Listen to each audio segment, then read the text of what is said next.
Greetings. My name is Kaylin, known as the YouTube star Professor Cygnus. I say Professor Cygnus and Angels because I believe that I am alone in the physical life, but my angels are always with me.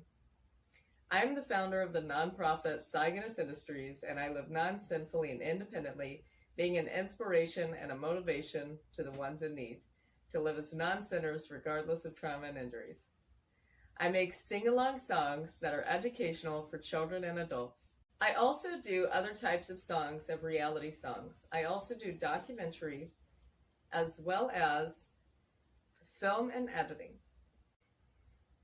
I do my very best in life. Yet, I am being unnoticed. I have tried to make money for my channel, and I have seen other channels grow their channel in less than a few days and get more views than what I've got on my entire channel over the course of years. I have really put a lot of hard work and dedication towards all of the content on my channel. A lot of you all may not know this about me, but I was on the Wbir Channel 10 News when I suffered as a homeless child. We will give some details about this in the following message. I advise this video is not for children, and this video is only for adults that are willing to learn the perspective of a being. When I was a child, I did not have parents because I was molested at 36 years old by the biological dad. I retained on SSI because I had PTSD after I was molested as a child. Development was difficult for me as a child because of the severe abuse that had happened not only to me but also to my brothers around that time. My brothers and I handled the trauma very differently as we had grown up. We did not find out that the other biological had allowed us to get molested until after I was 12 years old. When I was 12 years old, I told her about a flashback that I was having around that time, and she cried and admitted that she allowed it. At 5 years old, the police incidents reports went out, and at 6 years old, she invited the criminal back over, and it happened again. She told me the reason why she allowed that to happen was because she needed her substance. Then, a little bit later on, DHS came in onto the case, and my brothers went to the children's home. And then I was thrown out of the children's home, went to the academies and back and forth from place to place. And then I was about to go to another place, but before I was about to go to another place, that is when I became a homeless child. When I was a child, I had guy-like behavior as I wanted to do things like the guys. I did not want to do things like the females, as I did try to go under females' influence, but it did not last long because I did not like what they would do. In December of 2015, a little bit after going missing, there was some friends that had gotten housing from their parents that had bought them housing with a furnished place. There was an extra bedroom that I got to stay in as a child. Little did I know what was going to happen a little afterwards. There was a person who was formally thrown off the area and perimeter by the officers in the department that was reported to be very violent. The person ended up going onto the property regardless, breaking in, and they ended up finding this manual saw and stabbed me in the knee while I was sleeping. At the time, as a child, I had something called concussion syndrome and severe memory loss, to where I would not remember the steps before, I would only know the steps ahead. The problem with that was there was no turning back, as it was keep moving forward with a stab wound in the knee. I'd never got any kind of checkup for it. Another incident was when there was a cab driver that would drive people around during the day, and at nighttime they would drive people around for free because they loved driving and helping people. But during the time at nighttime, I as a child was in the passenger seat while the cab driver was driving, but this was at nighttime when they did that in their free time. There was a person who came into the back seat, but instead this person was a very bad person who pulled out a gun saying, give me all your money. As a child, I had no hesitations. I grabbed the gun and I pointed it upwards and I shoved the person out of the car door immediately. A little bit after that, the person had realized that the person somehow had took the telephone, and this happened all in the matter of milliseconds.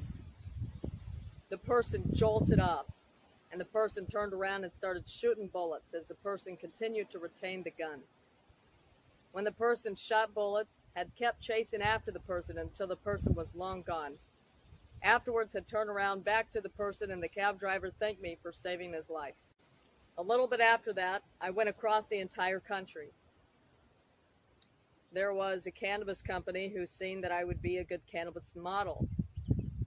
People around that time, which was when cannabis was illegal, but there was companies trying to make it legal. There was one incident. This person invited me to a get-together gathering that they had. And as a child, really, I was suffering. So I accepted the offer. Little did I know what was going to happen a little after. When I went there, the person's family was there.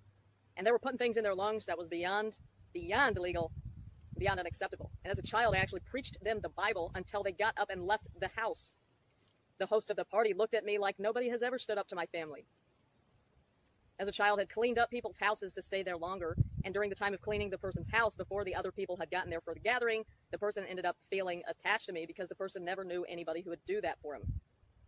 A little after that, the gathering, people had gotten there, and there was a girl who sat on the sofa who was really ruining herself. Her skin was abnormal colors, and she was doing things that was not natural. And as a child, even as a child, I was a very big naturalist. The only reason why I was okay with marijuana as a child is because I knew it was natural, but I did not know that it caused damage to the brain around that time. I found that on later on. I spoke to the girl that was sitting on the sofa, and I told her, I said, do not do this to yourself. You're better than that. A little after that, everybody started making a mess and had demanded everyone to get out of the house immediately because they were making such a mess. Due to me cleaning up their mess, they thought that I was the head of the household, and they all ended up getting out of the house. A little after that, had gotten angry at the person who was hosting the party and had told the person, I am leaving. The person pulls out a knife and says, no, you are not leaving. A little bit after that, had grabbed the knife by the blade and did street judo that I learned as a child. As a child, I learned street judo in order to defend myself. I would defend against any kind of weapon. I was never scared as a child. I was never hesitant. I was never scared of anything. I always was at defense in a situation of the time of need. During the time of practically judoing, it was street judo, for this knife, the person had ended up getting the person on the floor. The person was very strong to turn me and get me on the floor, and the person ended up breaking my back and jaw around the same time. If that was a judo move, it definitely would be an illegal judo move, because that's not a judo move I have ever seen before. This all happened in a matter of milliseconds. This was so fast in timing that if you timed that, you would be shocked at how fast the movements was. After retaining the knife, ended up retaining the knife after a while of street judo defense. After that, the security guard ended up busting through the door and ended up dropping the knife and running out of there.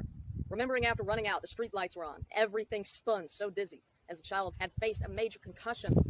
Ever since then, I've had clicking in my jaw. Regardless of my trauma and injuries, I never, ever gave up. Squeaking in the jaw is called TMJ. I have not been able to get rid of that since that incident at 16 years old. There was a time to where, as a child, I only had a few quarters and nickels and coins. I went up to the restaurant and I asked them if they would take it, if I could just have some food, and they refused and said no. And I continued to go hungry. There was a time of when I was going through starvation at the Steak and Shake restaurant. I remember clear as day what the waitress looked like. She was chubby. She had short blonde hair. She was wearing a white t-shirt with an apron on. She had rounded eyes at first. She was talking to the person 2 seats over. During the time of her talking, she mentions the biological name. The child was looking at the menu, very hungry, without money to eat. Just the result of them bullying the child, changing their eyes, and saying that the child was not treated the same because the child is not the same. These are severe incidents of what happened to me when I was a homeless child. I was found across the entire country, and shockingly, there was no investigations in on the situation once again. There was many situations that happened to me as a child to where there was no investigations on the situation. I do find it very, very shocking that there was no investigations, as though they did not feel like I mattered. After I was a homeless child, I flew back across the United States. I celebrated my 18th birthday greatly, as everyone seemed to do very well. My biological great aunt was wonderful. My biological grandma was wonderful. They seemed to be wonderful. They seemed to be. After going across the United States, trying to join the military, I was very into military things, and I knew I would be great for it. I had such wonderful strength. The military recruiter ended up denying me over the phone while I had an office job in Las Vegas, Nevada. I ended up quitting that job and flying back across the United States to get my GED classes and my college degree. During the time, my great aunt was not so great anymore, as she had drove 45 minutes away to abandon me on Mrs. Jean's porch. A few months after that, not even barely a few months, Mrs. Jean had thrown me out because her $1,000 sink. She did not want her $1,000 sink to get hair dye on that. And they ended up getting angry and throwing all of my belongings on the porch and the sheriff's department, and then came, and Mrs. Jean did not want me to be there any longer because she did not want her sink ruined. Just to allow you all to know, Mrs. Jean further had apologized with care packages and a letter that she had written. After I was abandoned and thrown out, a few months after that, I was about to turn 19 years old when I was hit by a 3,000-pound car. When I was hit by a 3,000-pound car,